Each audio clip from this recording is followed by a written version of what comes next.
This is Contractor Sense with Ruth King. Welcome to Contractor Sense. Here you discover ideas, tactics, news, and information that matters to your contracting business and you. I'm your host, Ruth King. This episode is sponsored by Profitability Movement. Google Profitability-Movement to join this community of business owners focused on building profit, increasing wealth, and giving back. Thank you for joining us. Here's how we will help your business and you today. Recycling. One of my clients used the recycling money for a new ice machine because that's what his employees told him they wanted for the recycling money. Others use it for holiday parties. You recycle the scrap metal, otherwise your yard would look like a junkyard. Not the impression you want to make on employees and potential customers. So what's a good recycling strategy? Guess? Make it what the employees want?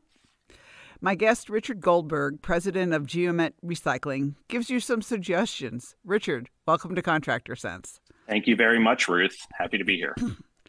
Oh, my pleasure. So how did you get into the recycling business? So I'm third generation, actually, in scrap metal recycling. My grandfather started with a company called Commercial Metals in the 50s. My father started up his own recycling business, where my grandfather then later came to join him. I went to work for that company, my father's company, in 20-something years ago, 21, 22 years ago. And then GeometRecycling, our current business, my father and I started up about 5 years ago after his last business had sold. So it's in my blood. That's a very long-winded answer of saying that it is in my blood. Yeah, absolutely. And it's something that most contractors don't think about. Somebody walks in the door, knocks on their door and goes, "Can I take your scrap metal and pay you for it?" And they go, "Yeah." And they haul it off. Yeah, that's absolutely right. It's fact. So what we do, scrap metal recycling, there aren't many places I've ever been, maybe one or two just heavy industrial cities, where someone says, "What do you do?" And I say scrap metal recycling, and they have any clue what I'm talking about. I mean, it's not something that you go to school for and hear much about. And normally you either know somebody or it's part of your family's business or whatever it is. So it's an awesome business. I find it very interesting and really love it. And just one of the facts of the industry is that we're just not very well known. Well, not only that, you're doing something very different than a lot of other recycling people. I'll call them that rather than being in a company. You look at it from I don't want to say holistic, but it really is a holistic way of looking at it. It's carbon footprint, it's environmental, it's doing what's right too with your scrap. It makes us feel really good what we end up doing to help the world. You talked about lowering carbon footprint and the environment and the Earth's sustainability. The other exciting part and gratifying part about sustainability is the economic sustainability, how we buy from people, like you talked about at the beginning of the podcast, and that money, we'll buy scrap metal from them. That money goes back to them and back to their household, or they spend it then to go buy themselves lunch or whatever it is to support their family. So it's all part of the circular economy. Yeah. One of my clients actually allows their employees, if they pick it up and they clean it out and they take everything apart, he allows them to take it to the scrap place that they have near them and get the money for it because they did the work. And usually that doesn't happen. Usually it's just somebody comes and gets it. So talk about, you're in Dallas, but you partner with companies all over the United States and probably more than that, right? I know it's U.S., but is it further than U.S. based? Yeah, our sales are global. We sell and ship as far as Asia. And most of the sales, maybe 70 to 80%, depending on timing and markets, are domestic. But yes, we actually we have our plant, our operation in Dallas, and due to freight costs, which always seem to be getting higher, along with everything else these days. It can be freight prohibitive. So we may only be bringing in scrap from, say, 1,000 miles away, but we also broker. We have relationships with say, an aluminum producer, a steel producer, whoever we sell and ship to all over the U.S. So we could buy, for example, a load of aluminum cans out of Tacoma and deliver it up to the other side of the country, maybe into Kentucky, something like that. We also, some of the national transactions we might do might be if we have a relationship with a customer of ours locally in Dallas or in Texas that's a manufacturer, they may also have a plant in Sarasota, Florida.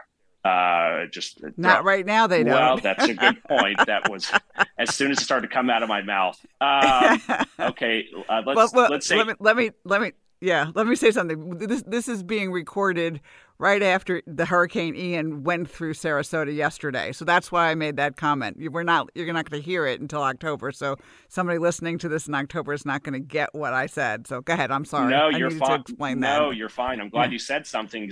We recently did one of those deals in Sarasota maybe a month ago. And as soon as it came out of my mouth, I realized what I was saying due to the hurricane that's hitting as we speak. So, but we might service a local client of ours that has a plant in another part of the country by us calling up, say, hey, Richard, can you guys pick up this scrap aluminum that's here?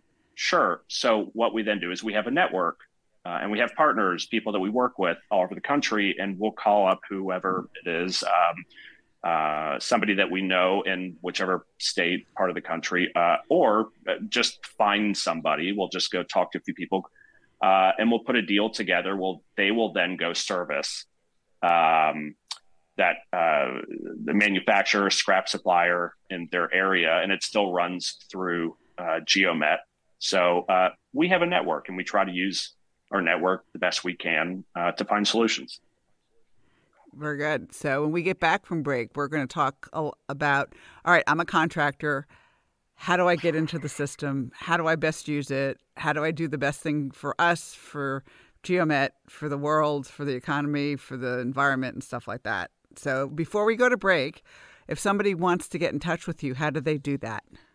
They can either give us a call, they can send us an email, and probably the best way to do it is go to our website, GeometRecycling.com. And we have all of our contact information on there, and we're very good about getting back to people quickly. Very good. So it's geomet.com. I'm talking recycling.com. Recycling.com. Yeah.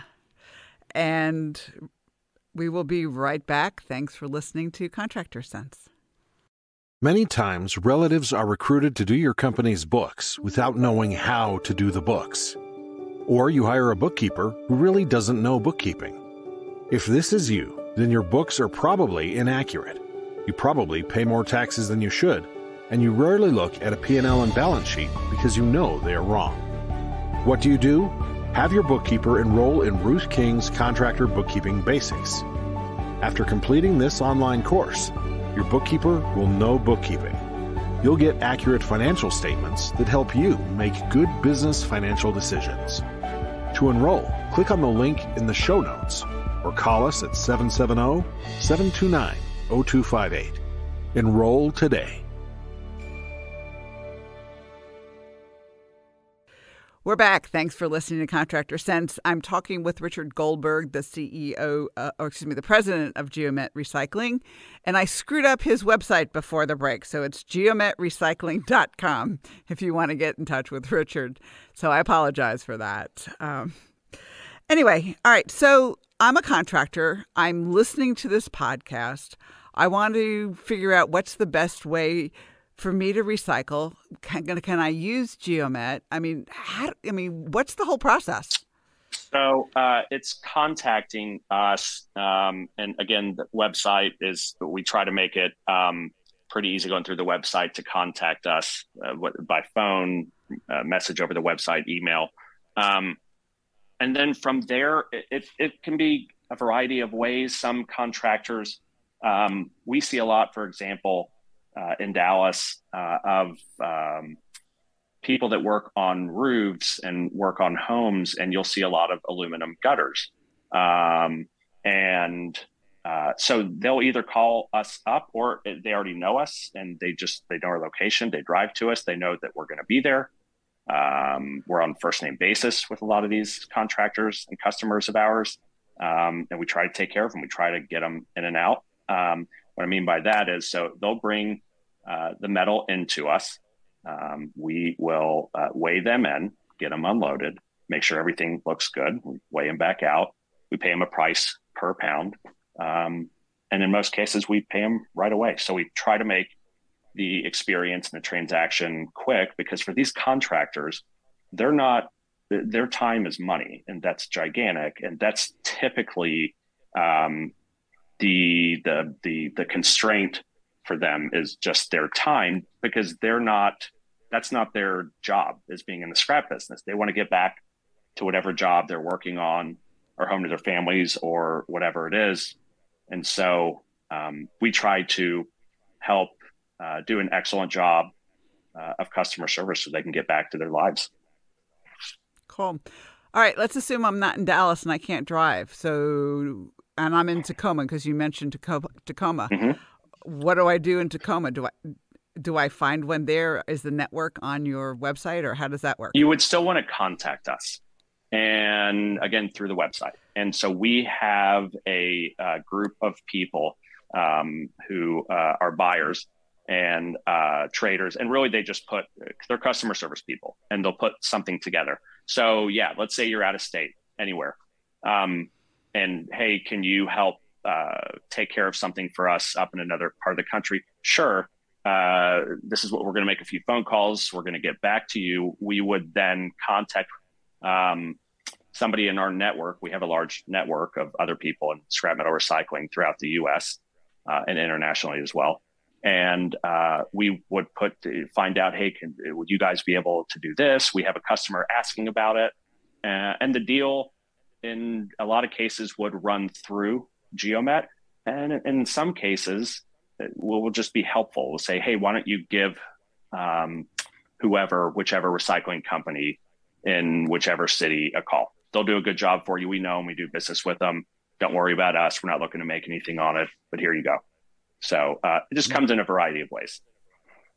Got it. So is there something that a contractor should watch out for, be aware of when they're dealing with the recycling company? Which they should be aware of. I mean, I think reputation is always key. Maybe just the experience, and if you don't feel like you were treated the right way, I would trust your instincts and find another scrap metal recycler the next time. If they take too long, if you didn't have a warm and fuzzy feeling with the people that you're working at. And you want to have an idea what you have too. I mean, I know that it's not the contractor's expertise to know metals and alloys and chemistries and everything, but you certainly want to know that you have, say, a piece of aluminum and not something that has a much lesser value like steel, something like that, because you want to get the right, you want to be treated the right way. You want to get paid the right way. So I'm not suggesting anyone, a company would intentionally do something, but I think you want to know what you have a value. You can call up, you can call Geomet, you can contact Geomet or any scrap metal recycler and ask, hey, what are you paying on this per pound? Everything is done per pound or per ton in some cases. And you would just want to have an idea. We won't have per ton, I promise you. Well, on the steel side, it changes per ton, but story for another day. But you want to be sure that you want to have some idea that you're being treated the right way and that you're getting paid what you should be getting paid, and have some idea, of how much weight that you're bringing in. I don't know that the math was done right. I mean, that would be it. But but normally, that's about all I can think of that could be a problem. Normally, it should be a very straightforward transaction. And should be very quick too. Yes, it should. Yep. It isn't. Okay, it cool. isn't always, but that's the biggest thing for us in particular that we're always striving to improve is speed. Yeah, because time is money. Time is money. Last I heard anyway. So any final thoughts on recycling? Final thoughts on recycling. It's good. Recycling is good. You should recycle. You have plenty of opportunities to recycle. We all do. And does it take a little bit of effort? Maybe. Separating at home your recyclables from your garbage. And it's a lot, like I said, it's very gratifying to be a part of recycling for us. And in particular, currently, really over the last few years, there's been a trend, a change in our industry on the, say, metal producing side, and scrap metal for them as opposed to, say, somebody who melts aluminum. Scrap is more important to them today for a couple of reasons. One, it's a lower cost than if they were to buy a brand new prime ingot or sal that they're going to pay a premium for so they can keep their costs down. The other part is all of the environmental sustainability issues that we hear about and read about. So when a producer is purchasing and melting scrap, they are lowering their carbon footprint because it's post-consumer material. It has been used, as opposed to something brand new that hasn't seen, that could still be used. Maybe it's not ready to be recycled. So there's a lot of good reason and some good trends, which I'm certainly happy to see being in the industry, where there's a need and some added demand for scrap metal. Very good. Richard Goldberg, website again, please. GeometRecycling.com. Thanks, Richard, for being with us. Thank you so much, Ruth. And thanks to all of you for joining us, too. Choose one thing that you discovered and implement it in your business. These ideas, tactics, and strategies help you make more money, have more free time, and give back. If you like today's program, spread the word. Please review this podcast on any device you're listening to it on. Help a fellow contractor make more money, too. For comments or questions, call me at 770-729-0258 or email Ruth King at hvacchannel.tv. Thanks for listening. Have a great and profitable day.